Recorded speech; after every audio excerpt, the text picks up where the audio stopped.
Jesus encontra com os discípulos após a grande missão. Eles tinham feito muitos milagres com o nome de Deus. Em nome de Jesus, eles tinham curado pessoas, ressuscitado mortos. Eles estavam empolgados, contando tudo para Jesus. Mas a multidão estava ali, precisando deles, enquanto eles curavam, ensinavam, pregavam. E Jesus percebeu que eles precisavam de um tempo em paz. Jesus sabe que na correria de nossa vida, a gente também precisa de um tempo a sós com Deus. Por isso que Jesus pede para os discípulos: vinde, retirai-vos um pouco. E eles vão então sossegados para a montanha orar. Eu e você também precisamos de parar um pouco da correria da nossa vida, mesmo que você trabalhe para Jesus, mesmo que você faça as coisas para Deus. Precisamos de um tempo a só nós com Deus. Jesus também, como ele se tornou humano, ele também buscava o poder de Deus a cada momento. Ele buscava a Deus incessantemente e ele precisava de um tempo a sós com Deus. Essa lição nós precisamos tirar cada dia em nossa vida, retirar um tempo a sós com o nosso Deus. Os apóstolos voltaram a Jesus e contavam tudo o que eles tinham ensinado. Havia tanta gente chegando e saindo que eles não tinham nem tempo para comer. Então Jesus lhes disse: venham, vamos ficar sozinhos no deserto, a fim de descansarmos um pouco. Jesus saiu dali num barco e foi sozinho para um lugar deserto.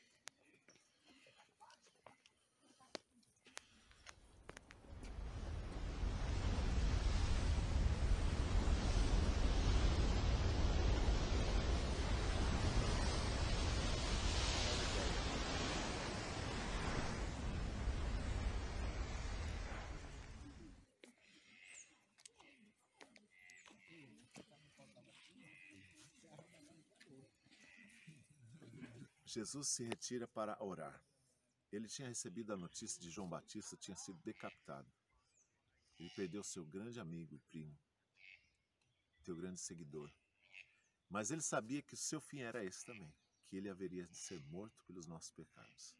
Ele precisava de um momento a sós com Deus para ele entender isso, para que as pessoas entendessem. Ele suplicava a Deus que ele intercedesse por isso, que as pessoas entendessem o verdadeiro significado da sua missão. A missão de dar a sua vida. Às vezes nós não entendemos a nossa missão aqui na Terra e nem a missão de Cristo por nós. Queremos um reino mais fácil. É o momento de nós orarmos e buscarmos a Deus para isso. As multidões souberam onde ele estava, vieram dos seus povoados e o seguiram por terra.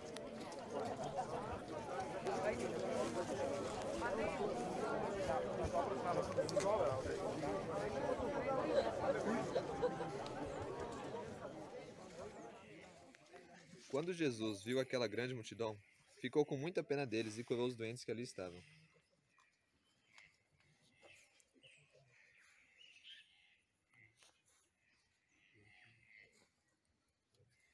De tardezinha, os discípulos chegavam perto de Jesus e disseram: já é tarde e esse lugar é deserto, manda essa gente embora aos povoados a fim de que comprem alguma coisa para comer. Eles não precisam ir embora. Deem vocês mesmos comida para eles. Cuida eles. Mas só temos 5 pães e 2 peixes. Tragam até mim.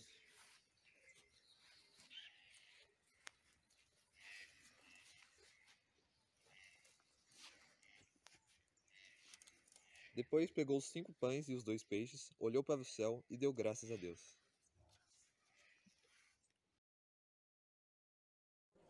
Pegou os pães, entregou-os aos discípulos e estes distribuíram ao povo.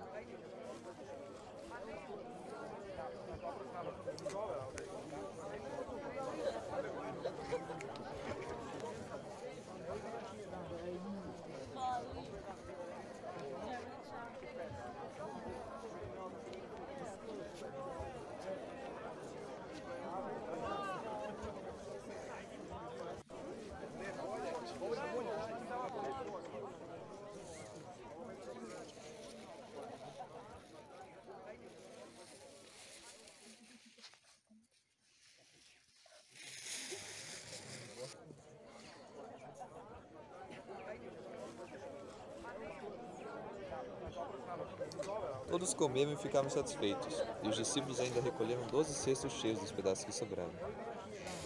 Os que comeram foram mais ou menos 5.000 homens, sem contar as mulheres e as crianças. Logo depois, Jesus ordenou aos discípulos que subissem no barco e fossem na frente para o lado oeste do lago, enquanto ele mandava o povo embora.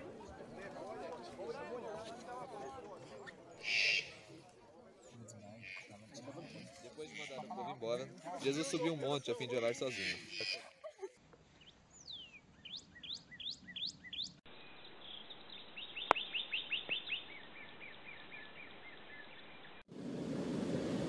Ele estava no meio do lago, e as ondas batiam com força no barco, porque o vento soprava contra ele.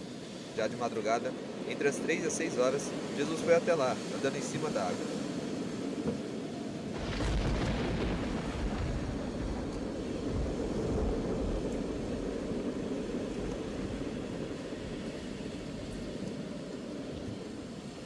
Quando os discípulos viram Jesus andando em cima da água, ficaram apavorados e exclamaram: É um fantasma!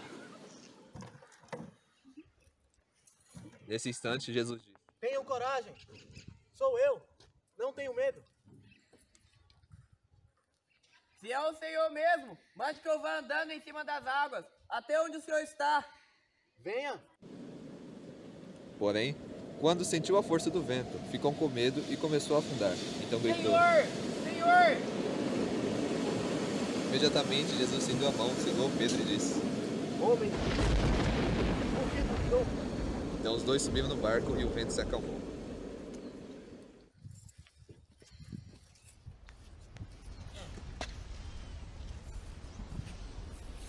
E os discípulos adoraram Jesus, dizendo: De fato, você é o Filho de Deus.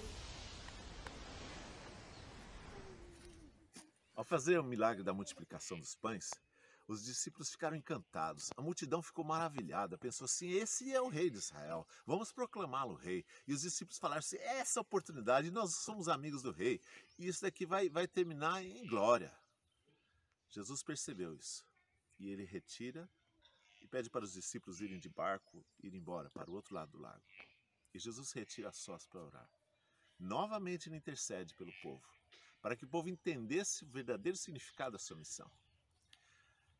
Sabe, uma missão de sacrifício, de querer dar a sua vida, e não um reino glorioso neste mundo. Nós precisamos de entender isso, que a nossa missão aqui nesse mundo são de sacrifícios. Tem milagres também. Deus tem poder para nos curar de muitas doenças, para nos dar prosperidade, bênçãos materiais, bênçãos de talentos, mas passaremos por dificuldades, e a gente tem que estar preparado para isso. Nós temos que estar preparados para que a nossa missão é pregar a este mundo sobre o reino do céu, sobre a grande esperança. E não ficar se achando muita coisa nesse mundo, não pôr esperança nesse mundo. É esse momento que Jesus estava se retirando para orar. Quando ele volta agora para o barco, Jesus estava com a mente diferente. Os discípulos estavam pensando assim: olha, Jesus estragou tudo. No momento mais glorioso ele se retira. E eles tinham um pensamento egoísta de estabelecer Jesus como rei. E nesse pensamento ruim deles, eles se afastaram de Cristo. E se afastaram também no mar. E agora, vendo a tempestade, vendo os problemas deste mundo, eles se desesperaram. O medo, o pavor, fizeram eles enxergar até que era um fantasma. Mas era Jesus caminhando, não era um fantasma. Pedro, como sempre impulsivo, pede para Jesus fazer mais um milagre. Ele queria também andar. Mas o orgulho dele fez ele cair e se afundar. E novamente ele busca Jesus. A nossa vida é assim, cheia de altos e baixos. Mas a gente nunca deve perder o rumo da vida, que é Jesus, é o reino dos céus. Buscar sempre ele em oração, estar sempre ligado a ele, para não se atrapalhar com as coisas deste mundo. Que você possa ficar com essas palavras. Que Deus te abençoe a nunca perder essa esperança, o rumo da vida, a sua ligação com Cristo. Que Deus te abençoe. Vamos orar? Querido bom Pai, obrigado, Senhor, porque o Senhor tem guiado nossas vidas, nos protegido das tempestades desse mundo, nos alimentado com o pão da vida e nos dado a esperança do céu. Pedimos que abençoe cada um de nós, em nome de Jesus. Amém. E até semana que vem.